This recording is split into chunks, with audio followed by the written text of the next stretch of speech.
In this video, I'm gonna tell you how the wrong motorcycle gear could completely ruin your trip. So if you have nothing to do, grab your favorite drink and stay with me.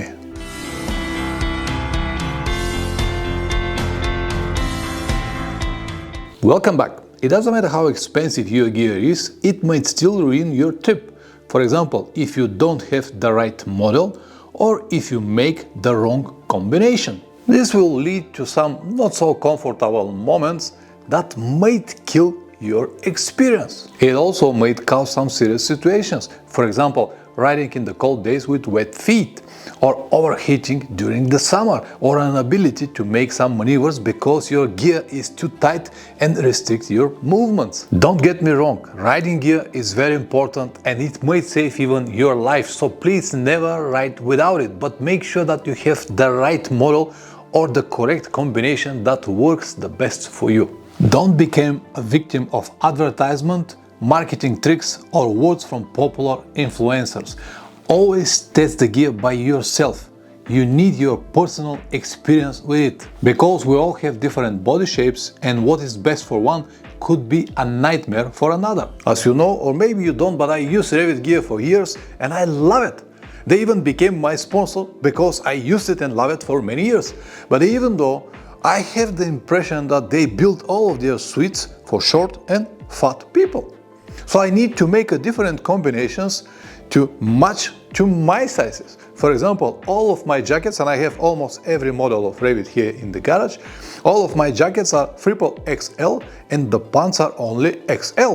So if I have the jacket and the pants in XL, I cannot put the jacket on me. The pants are fine, but I cannot have the jacket. On the other hand, if I have jacket and pants in triple XL, the pants will be like a parachute. So I really need to make combinations, otherwise I cannot use them properly. It is obvious that if I want comfort, I need to find my own way. So don't be afraid to make combinations. If it's necessary, change the brands or use jacket from one brand, pants from another, boots from third, who cares? The most important is to have comfort. For example, on my trip to Magadan 2 years ago, I used a simple, very well ventilated jacket on the top, but I have a Gore-Tex pants because I was expecting a lot of rain and I can easily manage to have a rain jacket on the top when it's seriously needed, but I still have a waterproof pants, so I don't need to stop every time and think about my legs. So these combinations are very important. As I said, don't be afraid to make it. Many will say that Gore-Tex is the best, others will swear that there is nothing better than layers. And you know what? They're all right, because there is no one universal gear that will work for everyone. Stay away from all of this hype and buy exactly what you need. With all of this being said, let me tell you now some important things that you have to be aware of.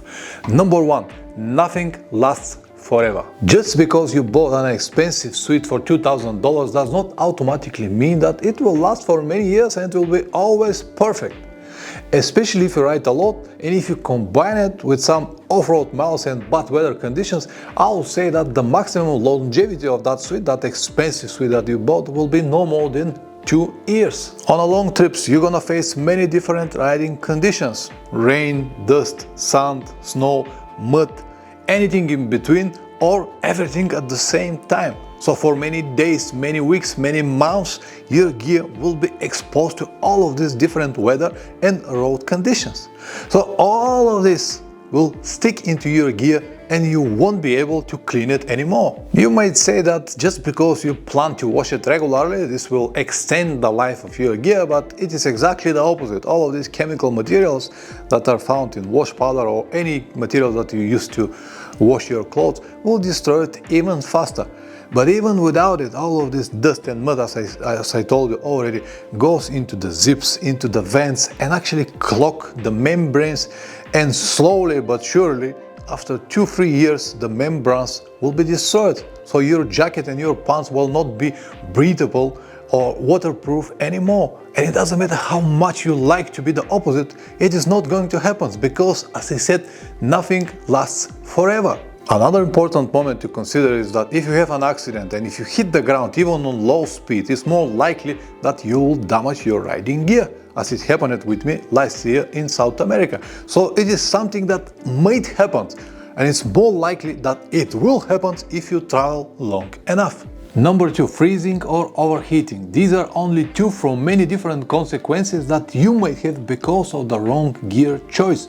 And actually the list is endless, but if you focus only on these two, freezing in the cold days or overheating in the hot summers, is already enough. Both are very dangerous and might cause many different problems, even death. Number 3, uncomfortable gear. This might restrict your movements, especially if you plan to have some off-road miles, where you will need to stand on the pegs and move your body in many different directions.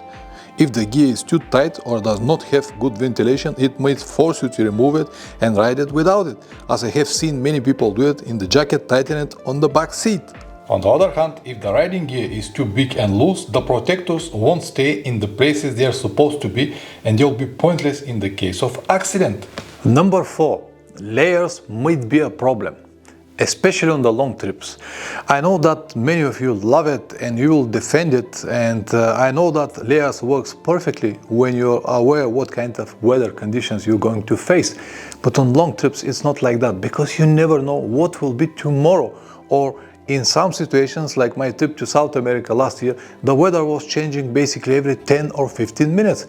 I, for example, had this 2 layers Gore-Tex suite, and everything that I need to do in the case of rain is just to zip the vents and close the jacket. That's it. But Plamen, on the other hand, was with jacket with layers, so every time when the rain starts, he need to stop, put the rain layer inside on the pants and jacket as well, and then 15 minutes later the rain stops and it became too hot, he need to stop again to remove all of that stuff. That's why I said layers are not always the best solution. I'm perfectly fine with Gore-Tex suite, but all depends on your preferences. Some people say that they cannot handle it over 30 degrees, and I will agree that it will be too hot, especially if the model does not come with a proper ventilation. Even though I will never recommend to buy a riding gear without any ventilation, it might work for some people that spend all of their time, all of their riding time only in cold areas. But even so, it's not going to be a problem if you have vents, because you can close it when it's too cold.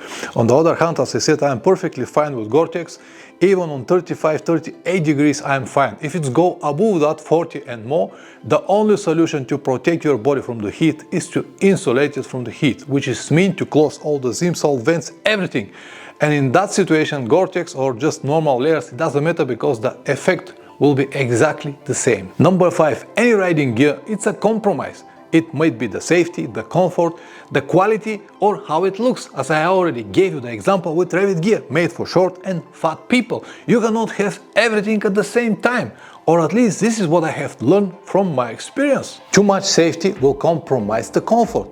Too much comfort will ruin the safety, so you need to have some kind of balance, especially on the long trips. So the more items you carry with you or on you, the more things you have to remove every time when you stop, when you need to walk around. So you have to remove all of these things. So let's say neck brace or airbag or all of these things might sound like a great safety feature, and they are actually. But as I told you, every time when you stop, when you need to walk around, you need to find a place to store all of this stuff. And now, before I end this video, let me tell you what gear I used on my trip to South America last year. 32,000 kilometers, 3 months, and it works perfectly in all weather conditions. You don't have to be like me, but it might give you some good ideas. I had 2 layers Gore-Tex suite with very good ventilation, front and rear. Open vents on the sleeves and also center as well. The same with the pants, front and rear ventilation. Of course, it has all the necessary protectors, elbows, shoulders, spine and knees, and also small pods on the hips. Very solid Gore-Tex boots with very good protection. I do have Gore-Tex gloves and use them in cold days, but most of the time I ride with simple non-waterproof gloves. I always carry a rain jacket on my trips. I can use it in very heavy rain or just as an additional layer on cold days. As I said, guys, nothing lasts forever. This is the rain jacket that I have used on my last 2 trips to Magadan and South America last year. Terrible condition, cannot be washed anymore. I even cut it here when I dropped the motorcycle once. So as I said, everything is falling apart after just 1 or 2 long trips, and you cannot prevent this process. It's just a normal. I really hope that this video will be helpful to at least one person. press like or dislike, whatever it deserves. If you like to watch my travel videos, you can do it on my second channel, Motorcycle Adventure Travel Videos. Link in the description down below. Over there I already uploaded 10 episodes from South America. See you in the next one. Ciao!